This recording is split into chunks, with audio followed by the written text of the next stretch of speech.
Okay, hello everybody. I'm joined here by Adam, and we're going to have a quick chat through the upcoming changes to how insurance is handled for anyone who's a Basil Fry customer.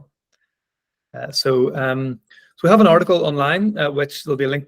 You're probably on that article if you're watching this, or there'll be a link below the video if you want to have a look at the detail. But this is really a step-by-step guide to the changes you need to make when you're moving from insurance sales to StoreProtect.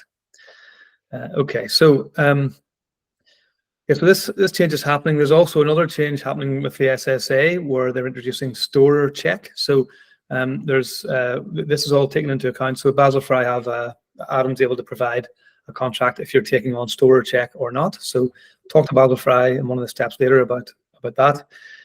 Before we get into the steps, just to talk briefly about why contracts with Store are different to the traditional SSA contract or contracts you may have seen elsewhere. So the reason is, as an operator ourselves, 4 or 5 years ago, we were trying to work out how do we make this simpler.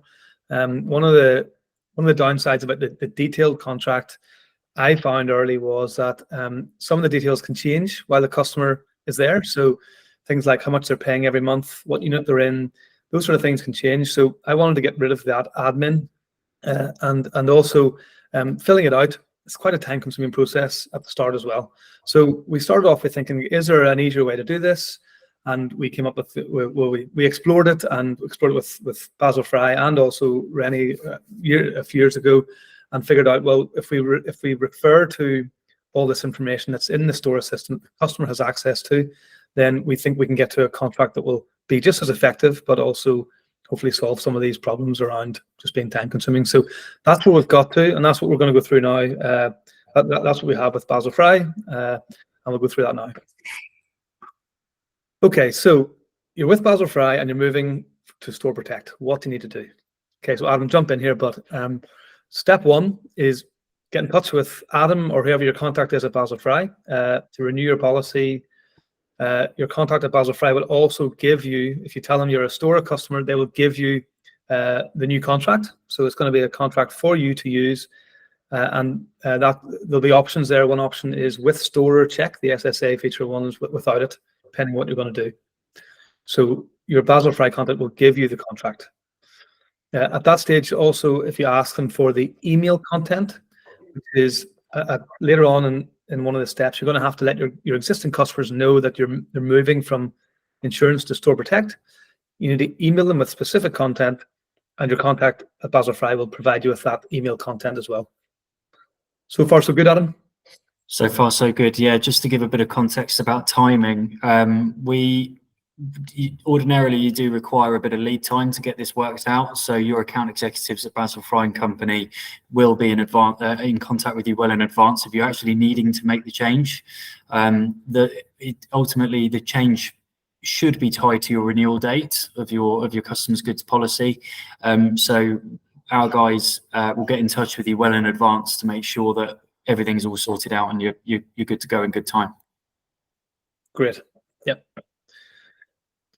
Great. Okay, thanks, Adam. So then the version of the contract that you'll see from Basil Fry will have some fields you need to complete, like the name of your company, your address, probably some contact details on there, opening hours, I think, is on there, things like that, and that will be highlighted. So you fill that out, get the contract to the point that you're happy with it.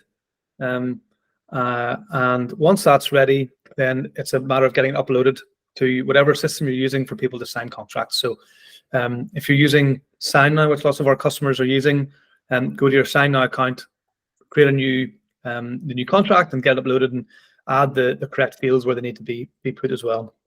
Yeah, step 3, upload that contract to your system. That will then create a new URL, which you'll need to add into your Store system. So if you paste that in here, there's actually a link here directly to that in your Store system where you can go and upload it. So that's about putting your contact link in there.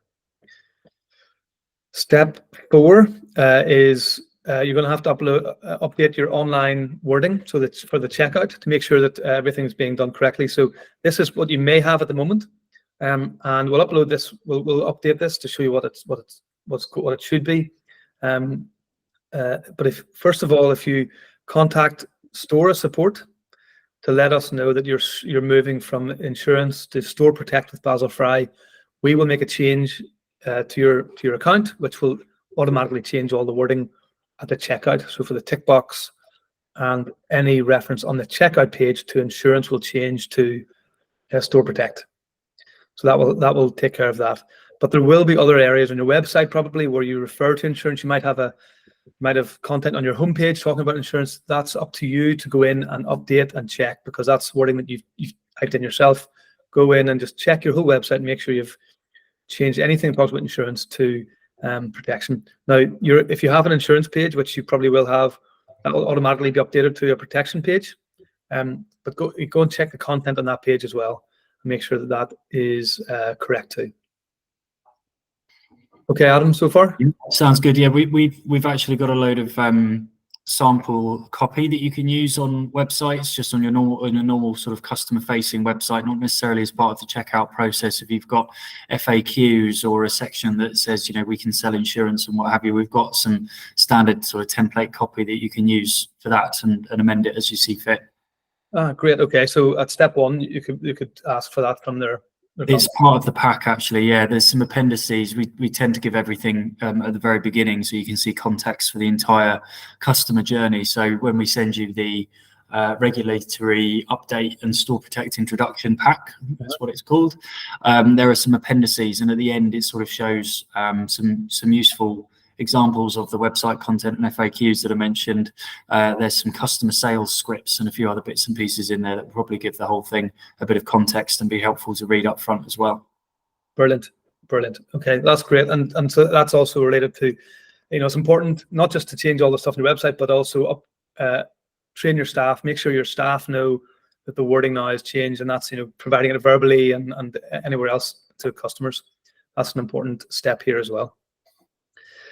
Step 5 then, so there's VAT on insurance sales now. There's no IPT, there's VAT on StoreProtect sales, whereas there was IPT on insurance sales. So you need to go into your Stora system and change that for new customers. So you want to be changing IPT to VAT. There's a step-by-step guide here on how to do that in Stora, so you can get that all done as well. So steps 3, 4, and 5 are really about picking a date from which all new customers will start to go through StoreProtect. One of the things I just forgot to mention is make sure that you let Basil Fry know the date you're making the switch to. Adam, you're saying you'd make a change in the system that you need to do. So you need to make sure Basil Fry know the date you're making this change. Yeah, we need to notify insurers and issue an endorsement to policies. It doesn't change the cost of your policy or anything like that. It's just an administrative amendment we need to make, and we'll be in regular contact with you throughout this entire process anyway. So we'll agree a mutually sort of practical date for launch through the discussions. Great. Okay. So now you've got everything. Once you've that in place, so like let's say it's today, from today onwards, all new customers are going to be going through StoreProtect. You have to then think about your existing customers. So so now at this point, you'd be ready to contact your existing customers with at least 28 days notice. I think, Adam, depending what maybe some people's contracts say something else, but I think 28 is the minimum. 28 days is best practice. That's what the SSA recommends for all contract changes. There are different approaches. Shorter periods have been used by some operators, but 28 days is generally the accepted period. Great. Okay, so if you let them know, and then the content for that email will have been provided to you by your Basil Fry contact in step 1. And there's a few different options for how you email customers. You can export them from Stora. You can email them directly from inside Stora one by one. There's a bit of detail here about how to do that. And then, of course, then 28 days or whatever number of days pass, you've decided to do, and then you need to go in and change the sale from IPT to sales tax on their existing subscriptions. So there's a step-by-step guide here. Again, click on this about how to do that as well. And that's it, I think, Adam. Yes, is there anything we've left out? Other than just sort of generally speaking, if any questions arise that are, unique, are there any issues that are unique to your business that haven't been considered in this video or in the guide? Our account executives have been dealing with rolling out StoreProtect for the best part of a year now. So, we've probably come across it before, and we can work through it with you. If there's anything in the individual contracts that you don't like, or it doesn't work for you operationally, or you've got questions on or would like to tweak, have a chat with us, and we can I'm sure we can probably incorporate whatever's necessary. Okay.